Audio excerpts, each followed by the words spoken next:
Hello, welcome to Lesson 7 of Mastering Java. Here we're going to finally begin to talk about the topic of strings in Java.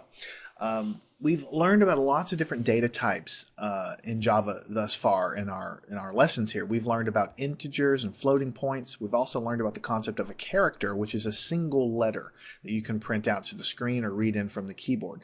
And recently we've talked about arrays, which are large collections of basically similar types of data like integers or things like that. We've talked about that. Now we're going to talk about strings, which is something you'll learn in almost every program that you will write. Now in Java, a string is an object, and that is why we've kind of delayed talking about it until after we've kind of covered the concept of an object. In other programming languages like C++ or C, strings are not objects really, and so you typically cover strings much earlier. But here we had to kind of wait a little bit because strings are objects. Basically, a string is a sequence of characters. So when we have been doing before, we've been doing things like system.out.println, and we've been doing this kind of thing forever. So I love pizzas.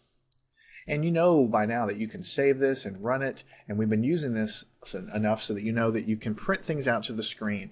But we've always been enclosing the text that we're printing to the screen in between quotations. What you have done here without really knowing it up till now is the sequence of characters between the quotation marks is really what you call a string in Java.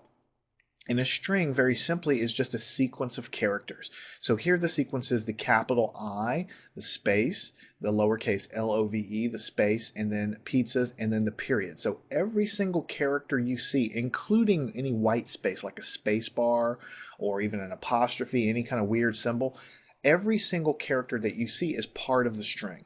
So this string has 1, 2, 3, 4, 5.